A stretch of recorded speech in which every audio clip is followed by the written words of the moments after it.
It is Friday, August 23rd. Let's talk PlayStation.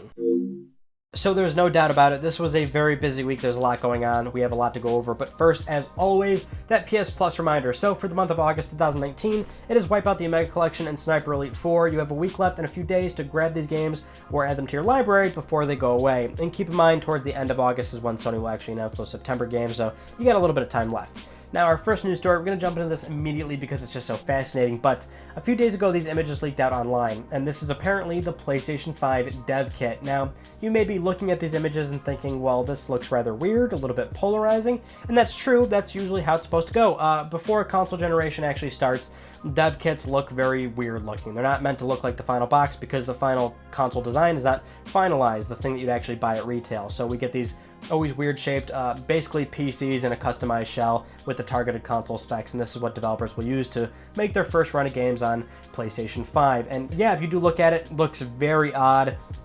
A lot of ventilation. If anything, the only thing that we can really draw from this is that there's that prominent V on the top, which, yes, it's a design element in the fact that it's for ventilation, but if anything, that maybe kind of hints at, hey, this is 5, PlayStation 5, maybe that's a design element that will carry over, but really that's a crapshoot. At the end of the day, these things never end up looking like their final, end hardware.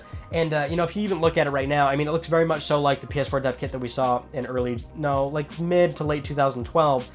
You see all the ports up the front, the disk drives up front, there's no touch capacitive buttons or anything like that, nothing fancy. It just is there to be ventilated and to get the job done to make games. Now you may be wondering, how do we know this is dev kit? Well, it wasn't really confirmed. However, just a few days later, Matt Stott on Twitter, who is a senior designer at Codemasters, he said, yeah, this is a PS5 dev kit. We have these in the office right now. So there you go.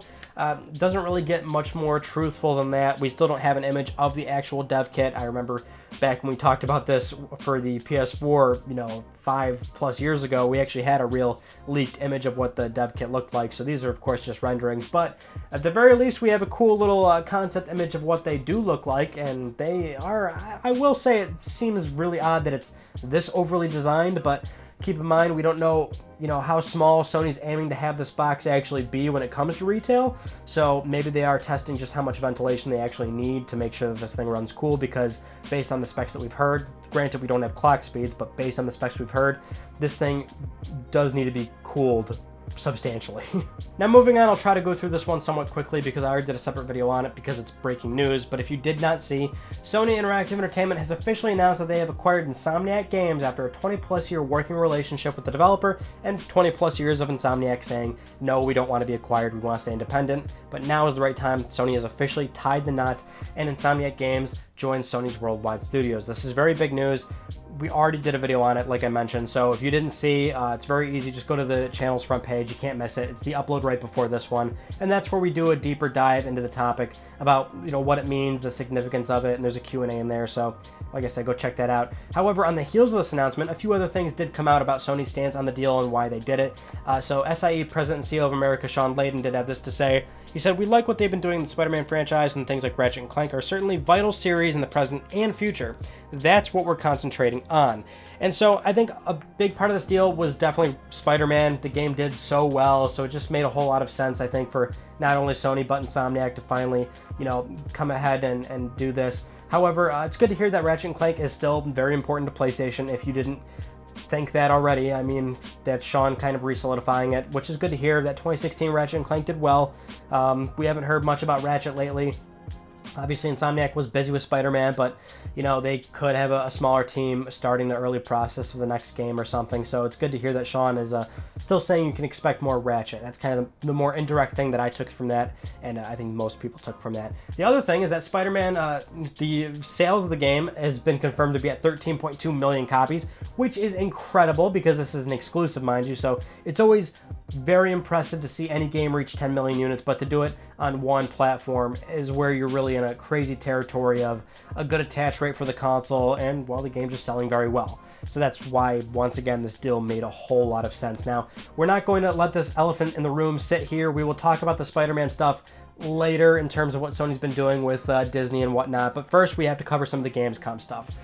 So one thing that came out of Gamescom at Inside Xbox was that PUBG is officially getting crossplay between PS4 and Xbox One. And so, you know, we haven't talked about crossplay in a while, mostly because there's not that many titles. There's still only a handful of games, but good to see that this one is also coming as well. So this will apparently go live at some point in October. They're going to be doing some early testing, and then you'll be able to play with friends regardless of platform if you're on a PlayStation 4. That's always good news.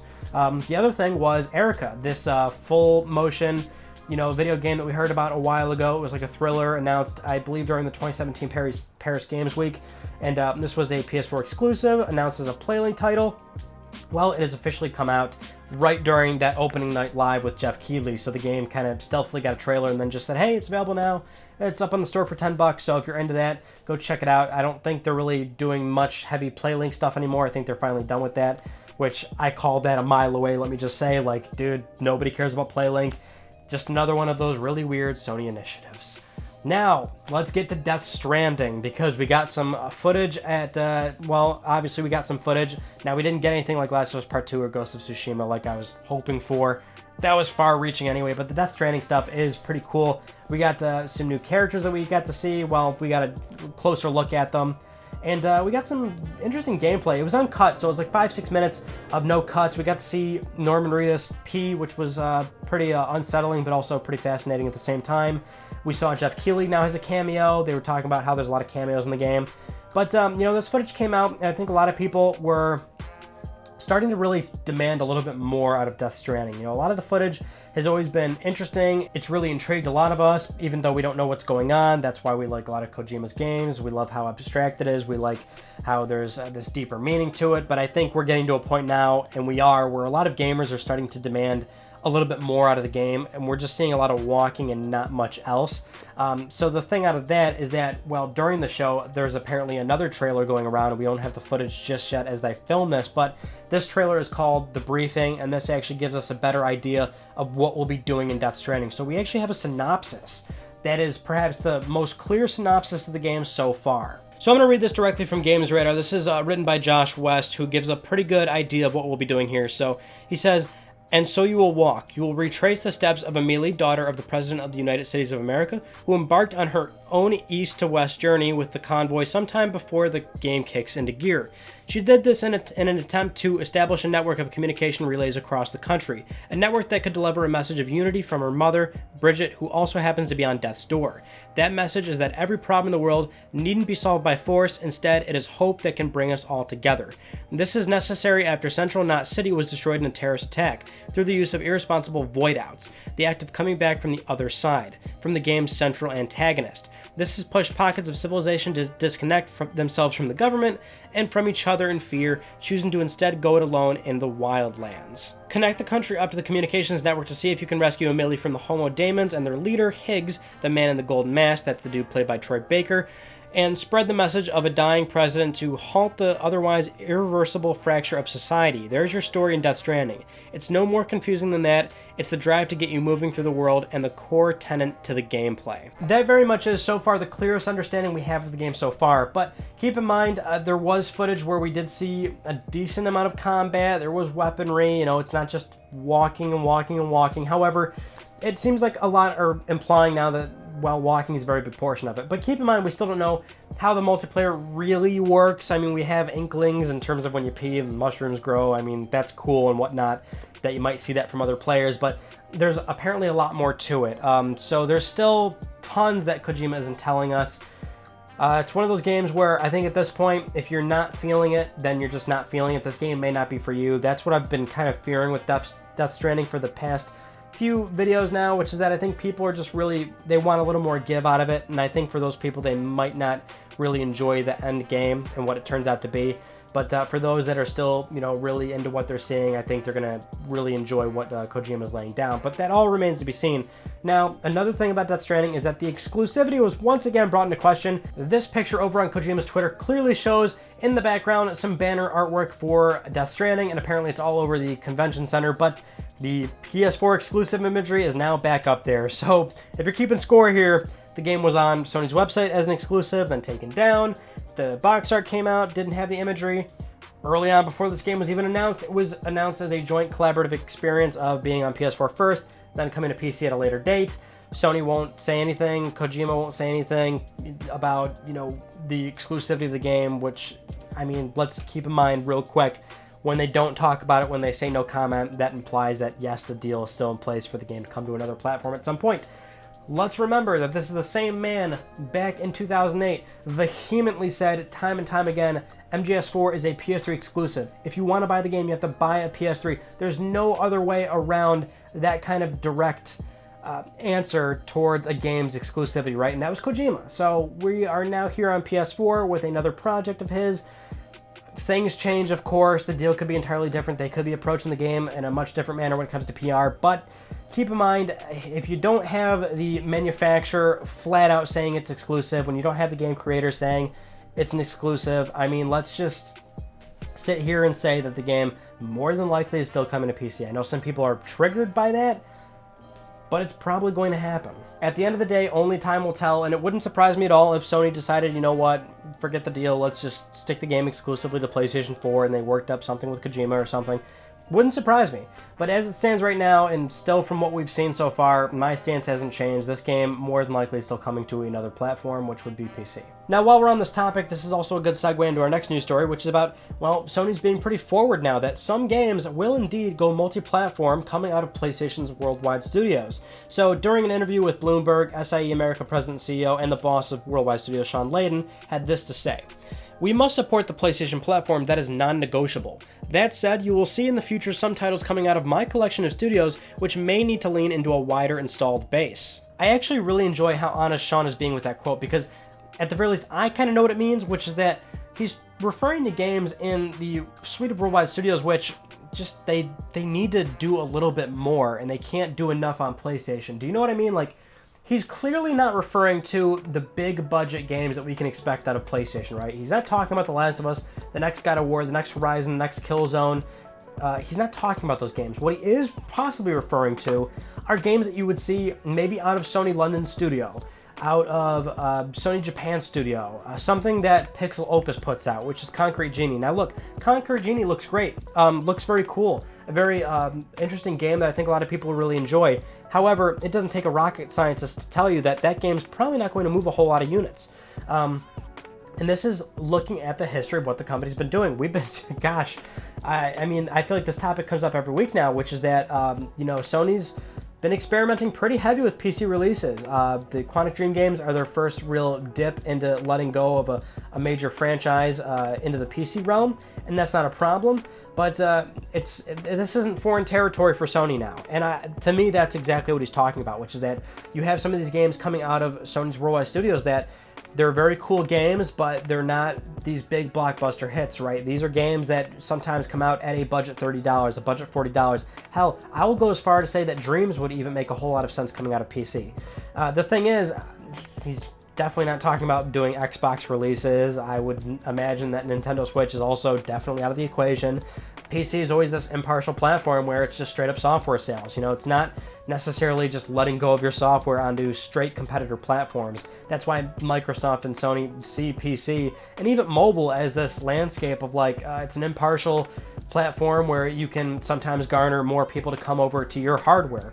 That's Nintendo does the same thing with mobile. You know, it's not weird for them, and so that's what he's saying with this quote. That's why I really like it, because he's being straight up. He doesn't want to indirectly say like, look, a game like Concrete Genie, we need to do a little bit more with that game. It's not going to do nearly as well on PS4 alone. But that's kind of what he's low-key saying. And so that's, you know, what you can expect down the road. More of these games, when they get announced as PlayStation 4 exclusives, PlayStation 5 exclusives, they may launch the console exclusive immediately, but that may not be the case 6 months to a year down the road when the game lives out its sales life on a PlayStation, you know, platform, and Sony decides to put it out on PC for a little extra booster shot. That's just the realm we live in. And it makes a whole lot of sense too, considering that these platforms nowadays aren't nearly as difficult to develop on, say, you know, 10 plus years ago on PlayStation 3, and even beyond that with PS2 and PS1, where they were more, you know, customized architectures. You know, these are PCs now. They're PCs in a box. So porting them over to PC and seeing more, you know, organic sales, it just makes too much sense business-wise. Now, on the flip side of this, Microsoft has also released a statement to GameIndustry.biz claiming that once their current recently acquired developers are done releasing their PS4 and Nintendo Switch games, they will no longer release on those platforms. So that seems obvious, but they are putting it out there that, hey, for their competitor consoles, which would be PS4 and Switch, our developers won't release any more games on there. Now, you may think that's weird, but remember, Microsoft acquired like 7 or 8 new developers in the past year and a half, and those developers were third parties that were still still working on games for multiple platforms. So once those PS4 games are out from Obsidian, Double Fine, Ninja Theory, then they're done, right? Then they're going to be doing just strictly Xbox exclusives, and you would assume PC because, as I just mentioned, it's an impartial platform, and Microsoft is releasing everything on PC nowadays. Not a bad thing, but that's what they're doing. All right, now we can get to the Spider-Man debacle. We do have to talk about this, but I will mention we're not going to really get into the conversation of the movie aspect of this. We're not going to get into the major details. That's a completely separate conversation for another type of video and really a different type of channel. But to bring you up to speed, most people know by now, but if you don't, this past week it became public that Sony Pictures, who has the rights to Spider-Man in the movies, could not come to a deal with Disney in terms of the future of the Spider-Man character moving forward with his inclusion in the MCU. And that's where it's gotten really muddy.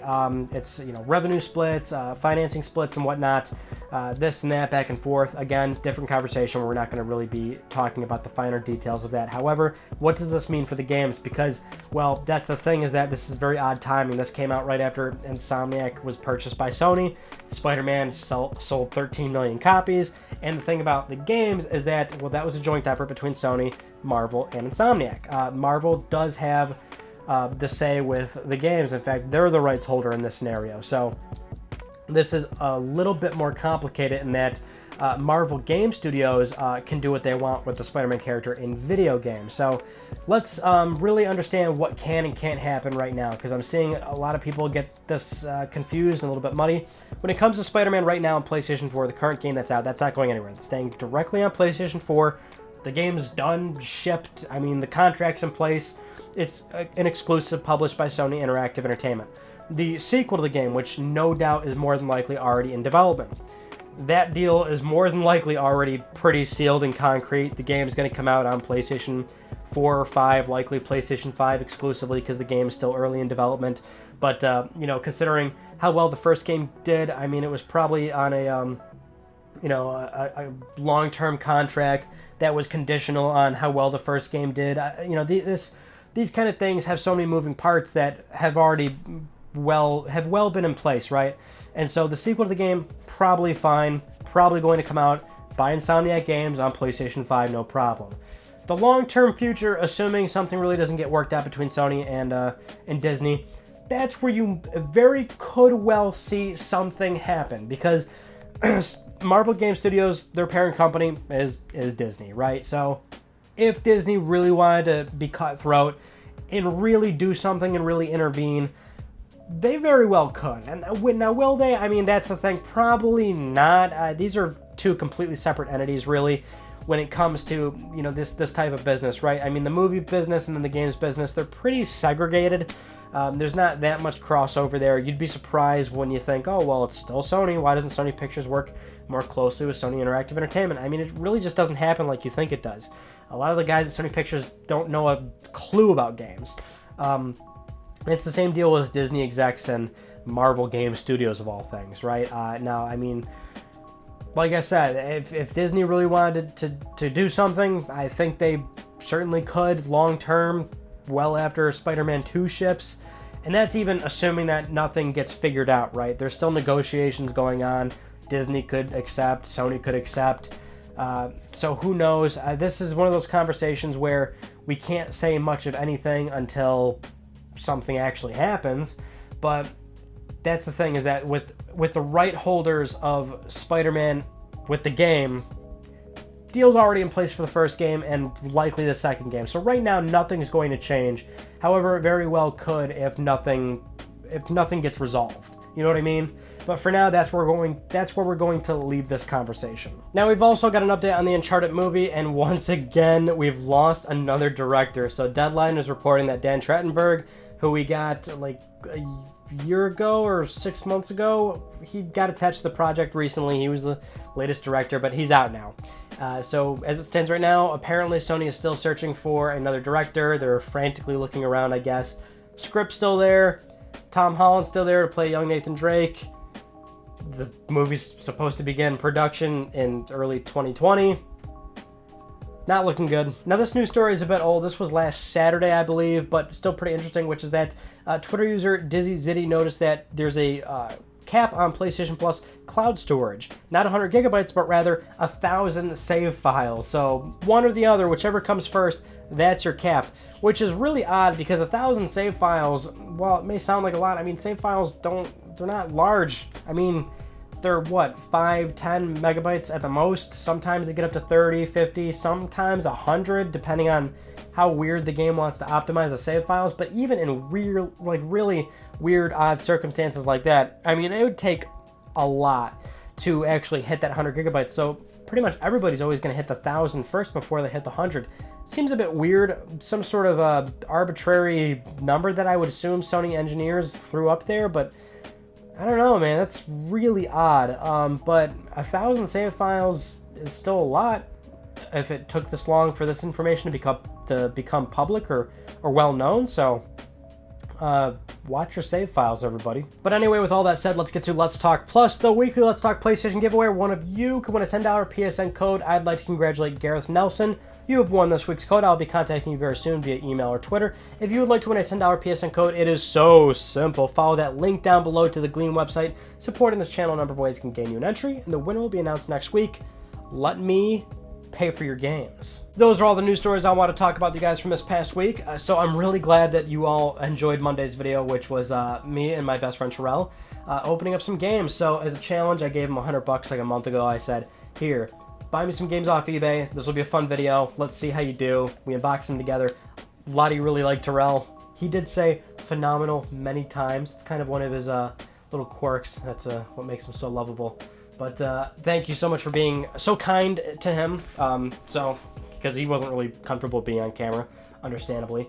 But that was cool. And then we didn't really do a separate topic because we did the Insomniac video. That was just such breaking news, which really saved me because I didn't really have anything else lined up for that week, which is fine. We might now go back to a scenario where it might be one video a week. Just always giving you those updates as always. You'll always get a separate topic video. But, as these rumors and PlayStation 5 stuff starts to heat up, if it's bigger news, if it's really important, we may start doing some separate videos outside of Let's Talk PlayStation, because that kind of works out well for not only discussing the news right away, but also once we get to Friday, we can cover up any details that we missed or may not have touched on. It's tough with gaming news. A lot of channels do daily uploads. I really don't want to do that, but we can get into a situation where we can be a little more frequent with covering a lot of the latest stuff, at least when it comes to next-gen stuff or major Sony acquisitions or, very important things in Sony's overall business and strategy. Other than that, though, that's pretty much it. That concludes this week's episode of Let's Talk PlayStation. I'm Ryan Badecki. Thank you all so much for talking with me, and I will see you all next Friday.